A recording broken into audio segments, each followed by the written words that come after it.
Thank you so much for being here tonight. My name is Brian Rodolfo. I'm the new executive director here at the Cabot, and I am just thrilled to be here tonight, especially. If I can just, I don't like to talk too much about myself, which may not actually be true, but in this case, I just want to say I've just moved here from South Carolina, where I quite literally would not have been allowed to put this show on and to screen this movie. So it is such a joy to be in a community that is so open and so welcoming. To you, thank you, and to everybody who's here tonight. It's going to be a fantastic film. I've been looking forward to this all week. After the screening, we're going to have a panel, which we'll have discussions. They'll take your questions, and Scott Turner Schofield, the director, writer, everything in this movie, is here with us tonight. We're very excited. Scott, where are you, Scott? Sorry, I can't see you. So again, I just want to say thank you so much. Thank you for all the warm welcomes, and please enjoy the movie.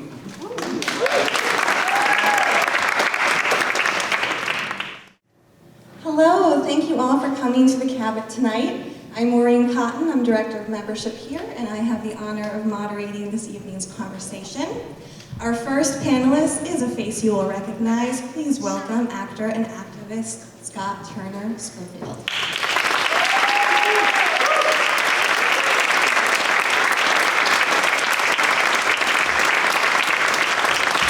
Our next panelist is a non-binary writer, speaker, and creator who shares about their life with disability due to MS, and they are also a Mass Creative Arts and Advocacy Fellow. Please welcome Aaron Ryan Heineman.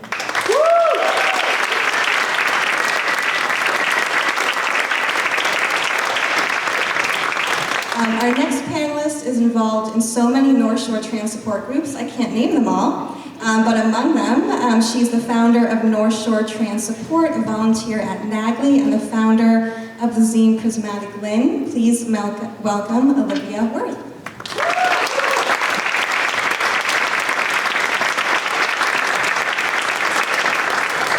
Our next panelist is a mental health counselor whose work focuses on centering the trans and BIPOC communities in clinical research. And they are also the president of Trans Resistance Massachusetts. Please welcome Nick McCaskill.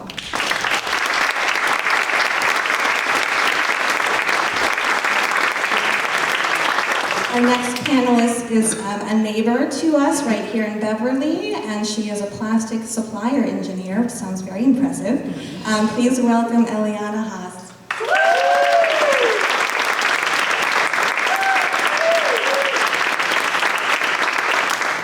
And finally, a very good friend of the Cabot, a elementary school principal here in Beverly, and parent to a transgender son. We have Gabrielle Montevecchio.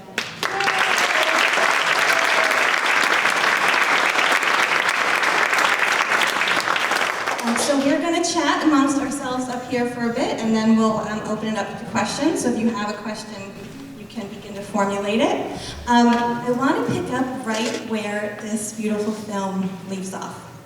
The climactic moment is Scott's story about speaking with a young trans woman named Ella. And as we all just saw in the film, Ella really has a moment where she looks at Scott and says, "Tell me how it's not my fault." For me, as a viewer of this film, that moment totally transported me. I thought it was not only a compelling moment for a transgender journey, but just humanity. When one person looks at another and says, "I'm open, I'm listening." It was like a portrait of what it means to heal in a relationship like that. But my question's actually not for you, Scott. You sit tight. Sad enough.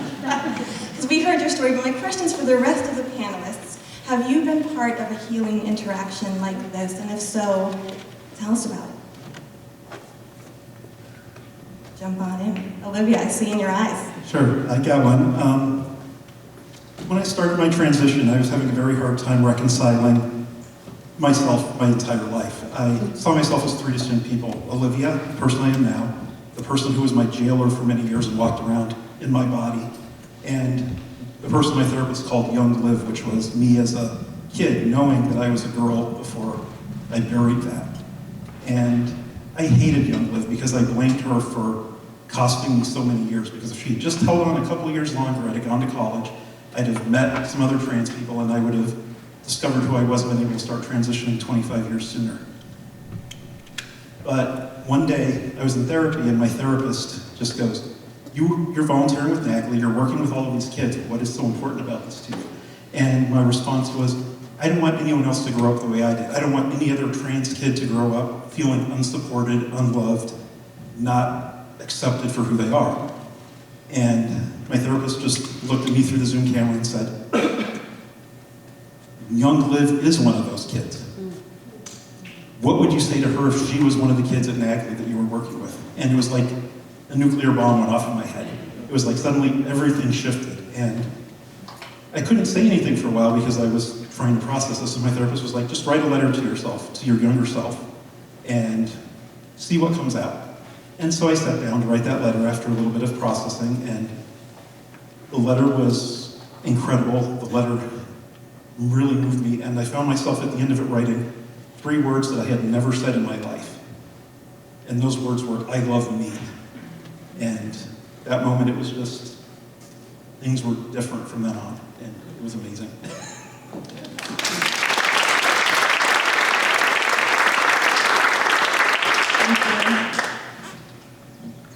I can share my story about this. So I didn't start exploring my own gender identity until I was about 35, and it was after I'd had a stroke mimicking MS flare that caused me to be paralyzed on the left side of my body. So it was a pretty serious medical event that you could call an ABI or acquired brain injury. And so in some sense, I do have a brain injury. And there were certainly people in my life, as well as myself, who implied, although I would say it to myself, that my exploration of gender was just a result of that brain injury, and not anything that it was like real, I suppose. And I lived with that question for a long time, and I felt like silly because of it. I felt like, oh, well, I just, like, you know, I felt like I was on like the cover of like a British tabloid, being like, she got bumped on the head and then she was trans. Like, that's what it felt like. But then I was talking to somebody that I really care about and that cares about me, and they said, so what if it was the brain injury? Like, what if that had something to do with it? And what if it? And I thought that taking that line of thinking further. When you do have a stroke or an ABI or a TBI even, your brain becomes a little bit more neuroplastic so that you can recover from the injury. That's why I can use my arm and hand today. And so actually what happens is that your brain becomes more expansive. And it makes total sense that I would have started to reevaluate my life and my place in the world, and my gender is part of that. And I don't really think that way anymore, and so, yeah.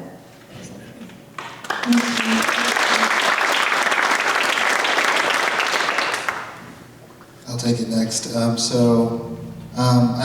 been in social transition for the last, 13 years, but no one ever really speaks to just because you transition doesn't mean that your internal being transitions. And it was really hard for me to let go of the mantras from my family, let go of what was told to me in the beginning, whether it be from religion, society, my race and culture, and the having to meet the standard of whiteness and things like that. But it was always living up to the expectation of any of those social factors. But it was really trying to live up the expectations to my parents and what that really meant for them and how I represented them in society. And I can't say that I have had any of those interactions, but I can say with death, comes some freedom. My father passed away about 3 weeks ago. And for me, it began this like like Scott was saying, I'm no longer asleep anymore. I have the freedom to start being who I am and start living my true life in the way that I need to without those ropes and those expectations. And so now I'm that person that's been able to start saying that, Nick, it's not your fault that you had parents that didn't see you for who you were. And just because I do this work doesn't mean that I have it all together, but I am able to be around people like right now who I can come together with and like share those moments with. So it's pretty on time that we have this question of what does that look like for us, and for me, I'm being able to just now figure that out. So that's what I guess growth and self-love and introspection is looking like for me.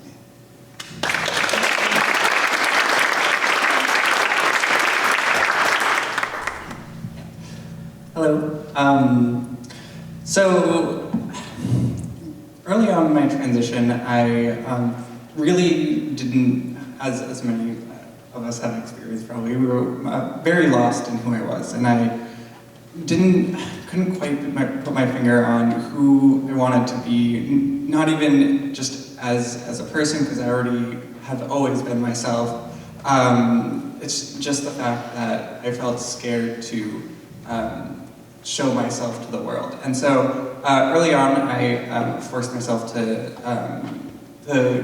put myself into uncomfortable positions, situations where I knew I could relatively be safe. And in doing so, I ended up meeting this trans woman who had been out for about 6 years, and became really close friends with her in this time. And what really healed me the most was not anything she said, but more so the way she acted, the way she had full confidence over exactly what she was doing. She didn't care at all. She was visibly gender non-conforming, and she owned it. She owned that shit like it was nothing. And just being, just watching her experience like this life, and knowing full well who she is, no matter the confusion that everything had put on her. It taught me really early on that it really doesn't matter. I might be lost right now, but that being lost is a part of who I am at the moment, and it was just such a healing moment for me. And from then on, I tried to walk with try to emulate her, cannot, because she was so confident. I love it. And really try and take that to myself as well. And I will always thank her for teaching me to be me, despite everyone else. Do you want to add anything, Gabby, for the next question? I just want to thank everybody on the panel for allowing me to be amongst you all. And I feel it's really important for me to tell you, Scott, like my mother's heart is vibrating out of my body. I don't know if you can see it. My son in the audience can probably see all of my mothering vibrating. I have a yogi friend who always says, we are all just children walking each other home. And what you have shared and described, and what I'm hearing amongst all of us right now, is this is a path toward liberation. It has been my truth and my mother's heart. And I just want to share my gratitude. And it is reminding me deeply of the lessons in liberation that I have learned from my own son.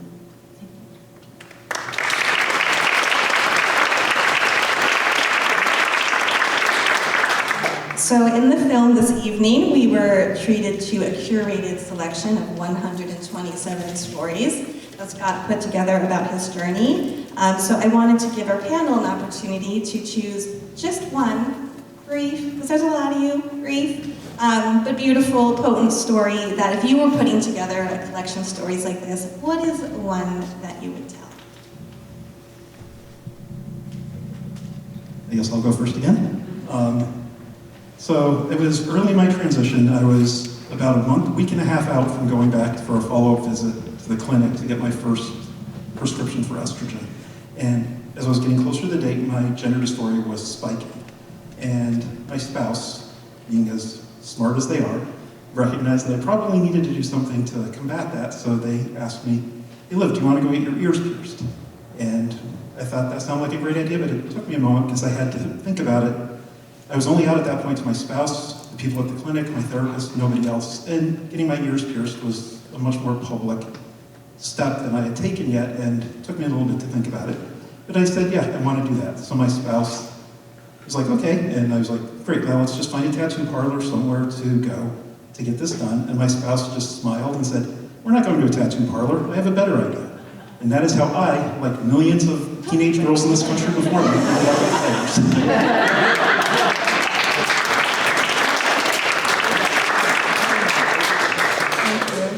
Jump in? Yeah, shout out Claire's, that's amazing. So I like to say, or sometimes I say that my haircut actually made me trans, or made me non-binary, and not the other way around, which is kind of interesting. Because like I said, I did have a medical event, stroke mimicking a mass flare. Well, a lot to say, but it's a real thing. And I was paralyzed on the left side of my body for about a month, so I was in the hospital for a month. And at that time, I had pretty long hair, and if you don't have use of one of your arms, it's really difficult to put up your hair. And so the nurses would do it for me. They're so kind. Everybody was so helpful. People in my life would help me put it up. But if anybody with long hair knows that putting up your hair just doesn't feel right if somebody else does it. You feel a little bit off all the time. And it was also the summer, and it was really hot, and I could think of nothing but getting out of that hospital and getting a haircut. And that is the first thing I did as soon as I got out of the hospital. And as soon as I had this haircut,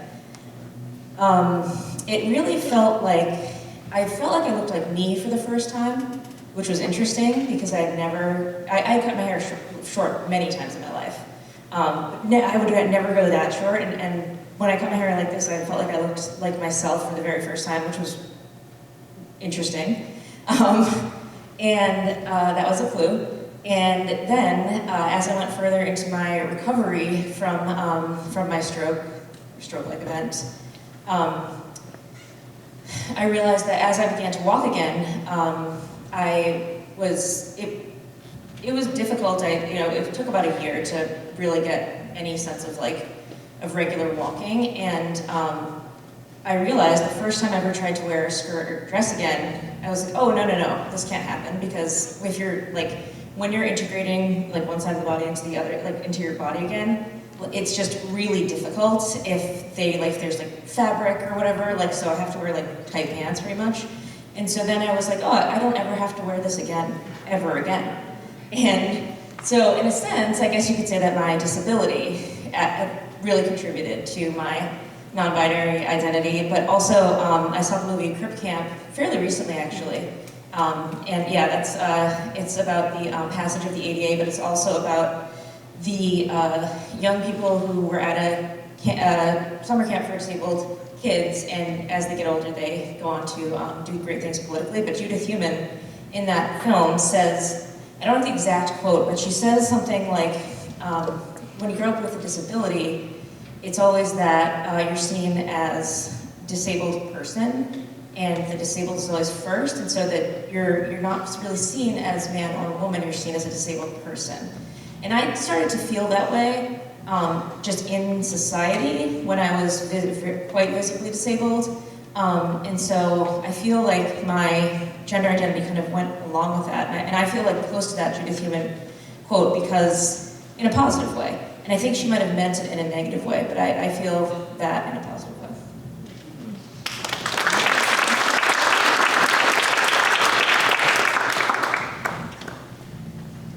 So, another early in my transition story.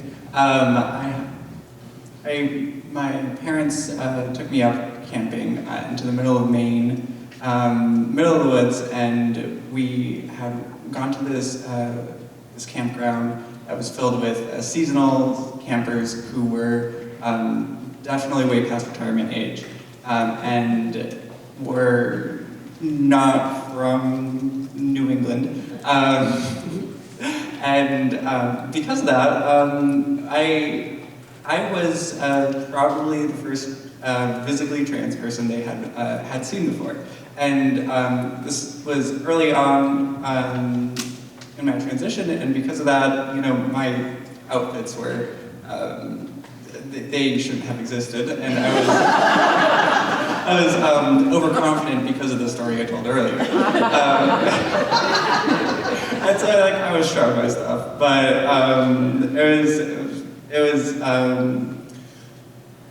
while spending time up there, it was one of the first times where like I felt the most out of place, especially since it was very clear that they had never seen a trans person before, and so it felt like I was an animal at a zoo.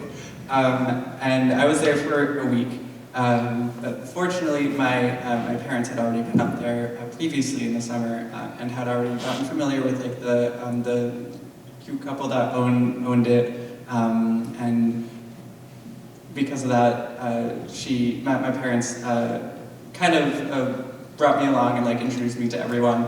And over the course of the week, it was a bit rough going at first. There was this older lesbian couple who would bring me in and I'd make sure I was included in activities. I was also like the youngest person there, so that was kind of, also a little felt like an outcast, but that's okay. But over the course of the week, I decided to try and get on their level, and so I tried to get really good at the one thing they did all week, and that was bocce. And so by the end of the week, I was crushing them at bocce. And what I think that helped do is help them see me as just another person who can challenge their skills at sports.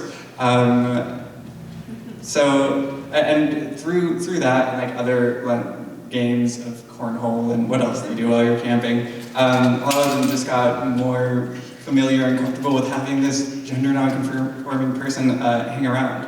And it felt really great to see just this small community just start to recognize people outside of who they normally see. And ever since then, like my parents are friends with the owners still, and whenever they talk, they always ask about me, like, oh my god, when is she coming up? We need to see her soon. So I'm really looking forward to heading back up this summer, because I really want to see my new friends. So, and that was just such a distinct part of my transition. Wonderful. Thank you. Can you actually repeat the question? I'm trying to listen, and I'm like, what is the question? So this was a broad one. If you were putting together 127 stories, what is one of them that you can share with them? So for me, I think it would have had to be the first time that I was like getting ready, like when I was getting ready for high school prom. And I had not started transitioning then, and I also went to this Catholic high school in Georgia. And but I had a best friend named Brianna, and I conformed to my sex assigned at birth. But it wasn't until like at the after party where she just like really encouraged me to just, you know, put a polo on, put like some boat shoes on, wear the khakis that like, you know, all the guys were wearing. And I think even though like I had to be brave, I think in that instance I recognized that like she also had to be brave as well. And it wasn't like I wasn't out at school. They had this thing, like we didn't have a GSA, it was called like Mosaic or something. And like that was their like cover up for GSA. And so but it like just wasn't spoken about that, you know, they had queer children on campus. But I think in that instance where we're like ending our high school career and this is supposed to be one of the greatest times in your life, before you like go off or go do whatever you're supposed to do in adulthood, that was like one of the moments that I felt seen, that someone was willing to actually step away from what, you know, that bubble of high school is supposed to be, like, you know, where you wear those skirts every single day and, you know, all those groups, and, you know, so that was really amazing for me. Thank you. So, may I speak? I guess. We're not sick of Scott's voice yet.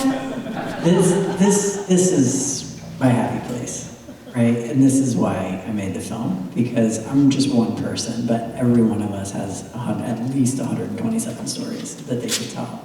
And to actually get to sit up here and listen to you is just, this is what I want. This is all I want. So thank you all. This is my agenda. So I have one more question I'm going to ask up here, and then after we're going to go to your questions. There's a microphone over here to the right side of the theater. So if you can please kind of queue up over there if you have a question while we have the last one. And if you can't walk over to the microphone, just flag down Carla with the rainbow stars and she can take care of you. So us cisgendered folks don't always understand the personal impact of the crazy bad shit we see on the news. So is there a story, anecdote you're willing to share about how law or even political rhetoric has impacted your life? I'm originally from Iowa, which, if people haven't been following, not too long ago passed a bill to strip all legal recognition away from trans people. And my aunt passed away in Iowa probably 3 months ago. And I could not go to the funeral because the thought of trying to drive across the state of Iowa and being arrested if I had to stop at a rest area and use the bathroom was just, I couldn't do it. And so I wasn't able to be there for the rest of my family, for my mother when she was burying her sister because of the laws they had passed there in that state. Thank you for sharing, Olivia.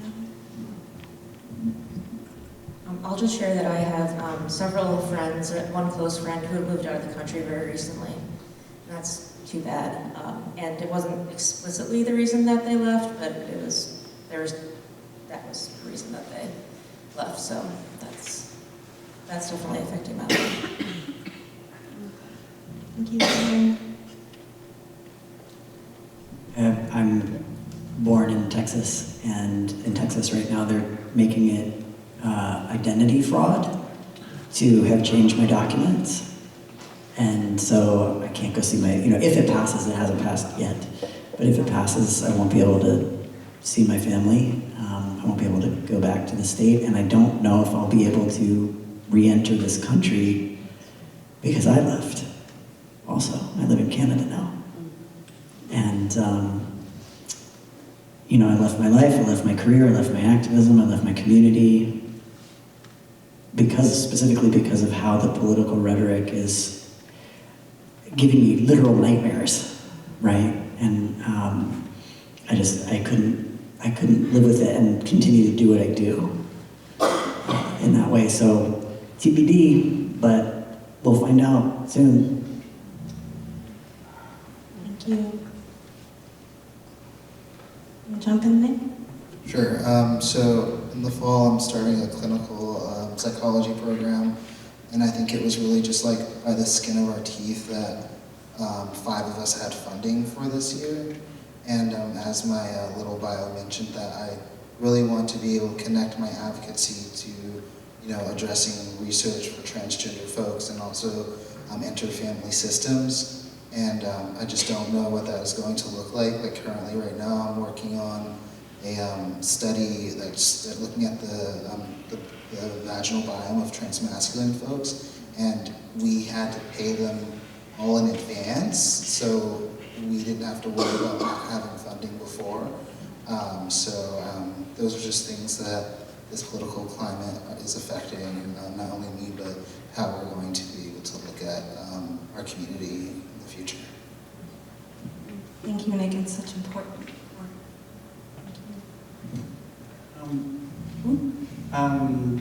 As far as kind of jumping off of it, Texas, my cousin, she lives down in Texas and has wanted to transition for the past 3 or 4 years at this point, but just for the longest time, due to family down there as well, she had lots of restrictions and limitations, not allowing her to feel safe enough to transition. But like now that she is 19 years old and really was going to start pushing towards it, everything that just has started to fall down on Texas has forced her to stop everything in its tracks. And just seeing that happen has been extremely heartbreaking, especially since I know her so well, and just having that connection between us and and seeing her not able to really grow in such a way that I was able to, it's one of the worst things in the world to witness. Fortunately, I think she's moving up here soon, so fingers crossed. People shouldn't have to do that in order to live for themselves. Thank you. And we'll be ready to welcome her, won't we? I will never share, not my journey, it's not my walk, to ever share my son's experiences. Something that I am in terror about for our country and for our globe are the ways in which detransitioning is happening for kids, forced detransitioning, medical forced detransitioning, and in my work as an educator and as an advocate is something that I make a lot of time and focus to talk about with educators because people aren't talking about this. And the crisis is right in front of us, and it is right in front of us in Massachusetts. I do want to share that when it came time for Lil to change gender markers on his license, we went to the Social Security window in Salem, and shivering with the documentation, the court order, and making sure we had all the pieces together on this most important day, and walking up to the window, and the person behind the window say, Will explained what it was he needed to do, and the person behind the counter said, "Great, so what do you want to say now?" That was it. Nobody asked us for a damn thing. And I turned to Lil walking out of there and gave him a hug, and Lil's cringing as I say this now, and I said, "It's a boy!"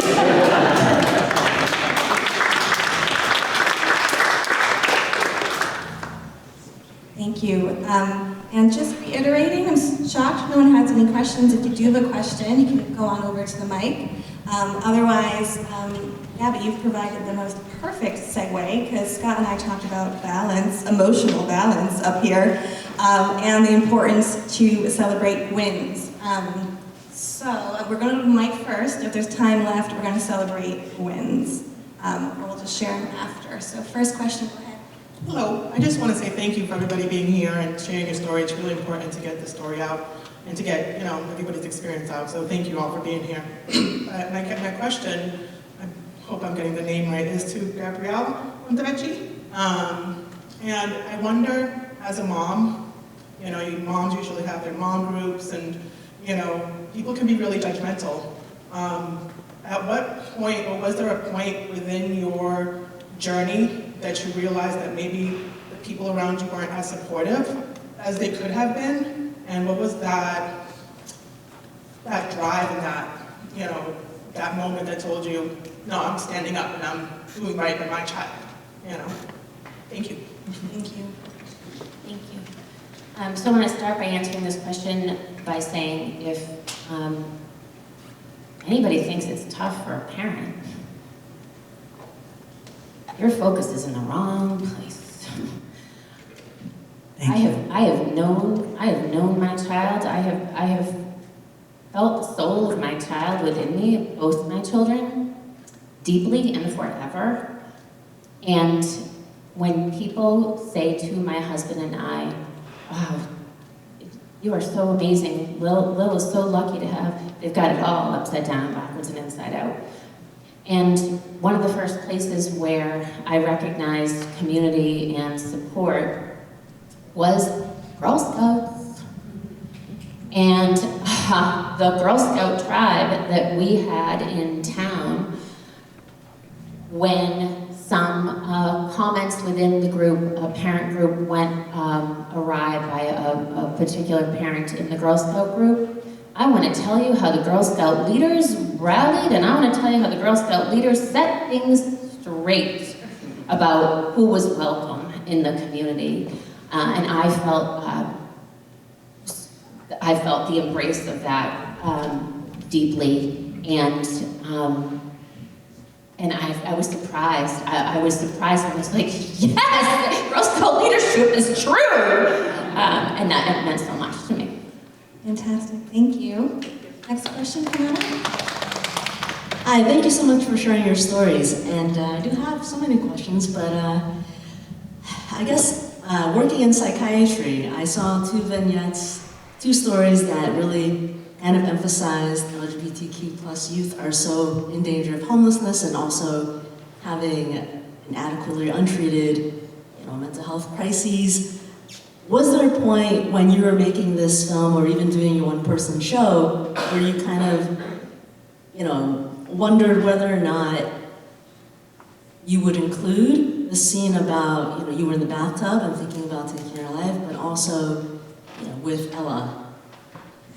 No, never, because I know that's knowing that other people went through it for me was so important, right? Yes, there's always the question about doing a trigger warning, and this isn't totally finished because we're still waiting on different names that have to go up and things that have to go before it, and I wonder, should I put a trigger warning about the suicidality of it, right? And I never know, right? I still can't figure it out because I don't want someone to not watch it because it's actually a positive story. Both of them are positive stories. It's the last time, and here's what I learned, and it's not about suicide actually, right? It's about waiting for change. So the reframe on that I think is important, but yeah, it was so important to me to be frank and honest about that because people being frank and honest about it with me showed me that I wasn't alone and that this is part of just what we go through. As sad as that is to say, but it is, right? And if you know you're not alone, then you know, okay, there must be somebody I can ask for help.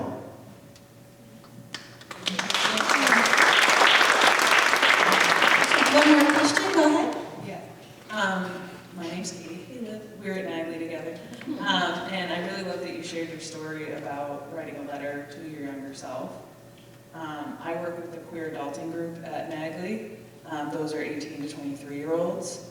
At what age is not old enough to write a letter to your younger self? Because I think that would be a cool activity to do with them. But I didn't do it till I was almost 30. So I don't know if 23 and younger, 18 to 23 is not far enough out, or if it would be a nice experience for them, right now.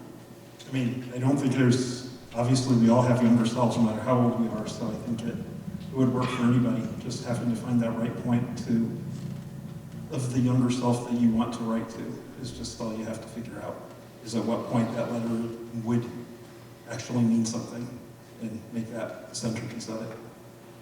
I was a high school English teacher for 12 years before I became disabled, and I can tell you that high school students are extremely nostalgic. People go through a phase. I mean, it's just a growth phase when they're to look back at their lives and be kind of amazed at what has happened and how they've grown. So I think high school sounds like an amazing time to write letters to your younger self. Thank you for the question. So to help us finish basically on time, but on that high note, challenge for our panel. Can we do a one-sentence win, rapid fire? One win you are celebrating, big or small, for yourself, for a collective community. We'll start at the end with Scott. What?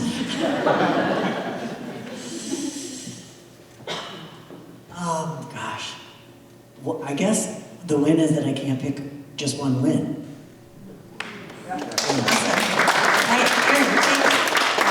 I've recently started going to a hair salon that has gender-affirming stylists, and that's a huge win for me. I guess for me, it would be that next month is going to mark the 1-year anniversary of North Shore Trans Support, which is the peer support group I started in Salem, in-person group. So the fact it's still going and we have people who show up on a regular basis, see a couple of you out there, is very important to me.